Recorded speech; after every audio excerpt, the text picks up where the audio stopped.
मुलींना गोमांस खायला घालणं, त्यांना महिनाभर रोजे पकडायला लावायचं, त्यांना नमाज पडायला लावायची आणि धर्मांतरण करायचं. म्हणजे हा प्रकार खरं म्हणजे अशी कल्पनाही करता येत नाही. आणि एवढ्या मोठ्या कंपनीमध्ये अशा पद्धतीने सगळे हे त्या ठिकाणचे लोक करतायत, काही अधिकारी करतायत, काही वरिष्ठ अधिकारी आहेत त्या ठिकाणी महिला, त्यांच्याकडे तक्रार करून सुद्धा त्यांनी या संदर्भामध्ये कुठली दखल घेतलेली नाही. कॅबिनेटमध्ये चर्चा झाली, विधानसभेमध्ये चर्चा झाली आणि मोठं रॅकेट या ठिकाणी पण आहे. हे आपल्याला निश्चित मान्य करावं लागेल. त्या ठिकाणी अनेक शिक्षकांचा काही काही काही असे लोक आहेत की ते आम्ही तुम्हाला करून देतो, आम्ही तुम्हाला भरती करून देतो, आहेत असे म्हणणारे. शाळेमध्ये जाऊन मग तुमची 20 जागा भरल्यातील 10 लाख प्रमाणे आम्हाला द्या, 15 लाख प्रमाणे आम्हाला द्या, बाकीचे काय तुम्ही घ्या. हे असं चाललेलं आहे आणि प्रथमदर्शनी उघड झालेलं आहे. त्या संदर्भामध्ये SIT स्थापन झालेली आहे. माननीय मुख्यमंत्री महोदयांनी ती केलेली आहे आणि त्याचा अतिशय बारकाईने सगळा अभ्यास चाललेला आहे, तपास चाललेला आहे. मला वाटतं जे जे दोषी असतील निश्चित त्यांच्यावर कठोर कारवाई होईल. आणि शासनाचा पैसा अशा पद्धतीने बोगस शिक्षक भरून, बोगस भरत्या दाखवून, काही अगदी मागच्या अधिकारी जे 2-4 वर्षापूर्वी रिटायर झाले त्यांच्या मागच्या सह्या दाखवून त्या ठिकाणी काही बहादर करतायत. बाहेरची लोक आहेत आणि त्याच्यामध्ये जे अधिकारी आहेत ते सामील आहेत, तेही आहेत. त्यामुळे मला वाटतं सगळं हे संघटितपणे चाललेलं काम आहे. गुन्हेगारी ही त्या संदर्भामध्ये निश्चित खूप कठोर कारवाई या सगळ्यांवर होईल. 2 ते 20 कोटी रुपये सत्ताधारी यांच्या नगरसेवकांना आहे, तर ठाकरेंच्या नेत्यांना फक्त 2 ते 10 लाख एवढेच पैसे दिले जातात. त्याचा मुंबईच्या बाबतीमध्ये मला काही नक्की माहिती नाही. तपासूनच सांगेल. मी आताच बातमी काही महापौर सांगत होते तेवढंच मला माहिती. नुसती ही तर 30 सारखी एवढी मोठी कंपनी टाटांची, त्याच्यामध्ये हा प्रकार चाललेला आहे. बाकी कंपन्या आहेत, अनेक मुलं मुली त्या ठिकाणी नोकरीला आहेत, कामाला आहेत. तर मला असं वाटतं की असं असण्याची शक्यता आहे आणि त्या दृष्टीने सुद्धा आपण तपास करावा, अशा सूचना आम्ही पोलीस प्रशासनाला दिलेल्या आहेत. SITने जमा केले तब्बल 160 जीबीचे पुरावे हे सगळे जमा करण्यात आलेले आहेत. पेनड्राईव्ह, हार्ड डिस्क असं सगळं एकूण ते न्यायालयात देखील सादर केलं जाणार आहे. गंभीर मुद्दा होता आणि SITने एवढं सगळं गोळा केलंय. नाही, मी तेच सांगतो की या संदर्भामध्ये SIT अतिशय म्हणजे रात्रंदिवस काम करते. पूर्ण वेळ त्यांनी त्यात झोकून घेतलेला आहे आणि माननीय मुख्यमंत्री महोदयांचं अतिशय बारीक लक्ष या सगळ्या विषयाकडे आहे. आणि इतका गंभीर प्रकार हा काही छोटा प्रकार नाही, हा अतिशय गंभीर प्रकार. हा दोन्ही प्रकार फक्त वेगवेगळे आहेत. इकडे धर्मांतर चाललेलं आहे आणि इकडे हे धर्मगुरू म्हणून हे महाराज काय काय प्रयोग करतायत. आणि आपणही दाखवलेलं आहे की जवळपास 160 बिल त्या संदर्भामध्ये त्या समोर आलेल्या आहेत. त्या संदर्भात चौकशी सुरू आहे, अजून काही समोर आलेलं नाही, पण आपणच त्या ठिकाणी दाखवतात. आणि म्हणून मला असं वाटतं की हा विषयही अतिशय गंभीर आहे. मला वाटतं अशा बंधू लोकांचा इतका कडक बंदोबस्त झाला पाहिजे की पुढे कोणी अशी हिंमत करता कामा नये. व्याप्ती मोठी असल्याचं म्हटलं जात आहे, काय नेमकी माहिती आहे? अतिशय गंभीर असा विषय आहे, अतिशय घृणास्पद असा विषय आहे.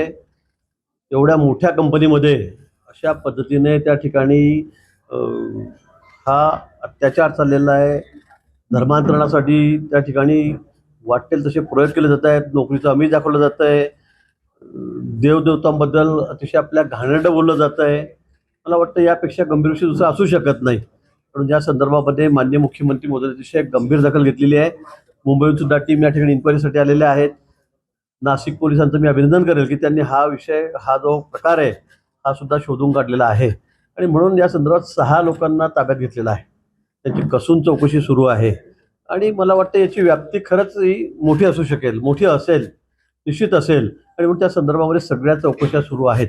आणि म्हणजे मुलींना गोमांस खायला घालणं, त्यांना महिनाभर रोजे पकडायला लावायचं, त्यांना नमाज पडायला लावायची आणि धर्मांतरण करायचं. म्हणजे हा प्रकार खरं म्हणजे अशी कल्पनाही करता येत नाही. आणि एवढ्या मोठ्या कंपनीमध्ये अशा पद्धतीने सगळे हे त्या ठिकाणचे लोक करतायत, काही अधिकारी करतायत, काही वरिष्ठ अधिकारी आहेत त्या ठिकाणी महिला, त्यांच्याकडे तक्रार करून सुद्धा त्यांनी या संदर्भामध्ये कुठली दखल घेतलेली नाही.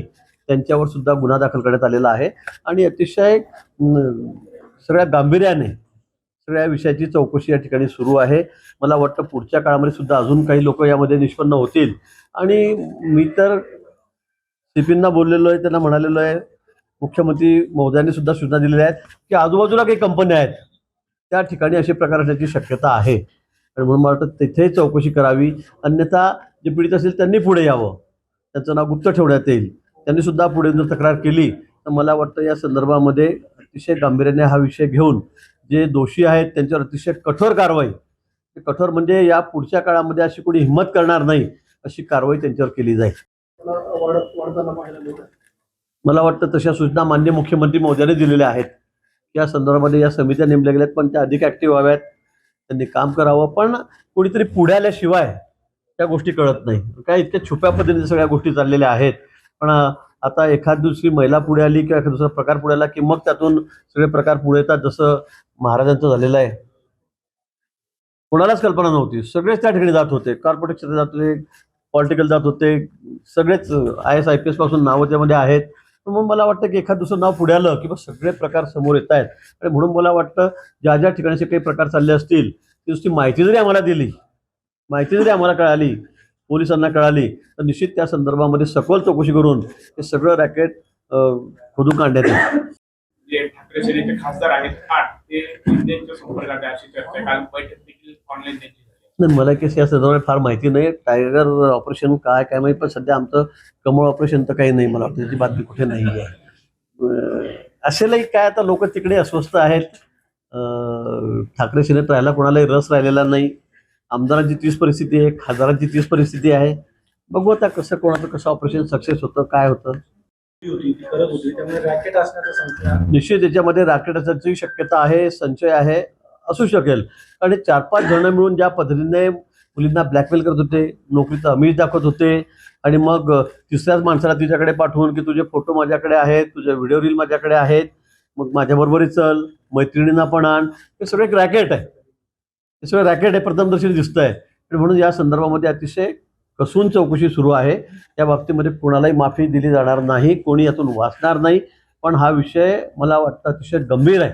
धर्मांतर अशा पद्धतीने करून घ्यायचं, आणि नुसतं मुलीचं नाही, मुलाचं सुद्धा धर्मांतर करून घेतलेलं आहे.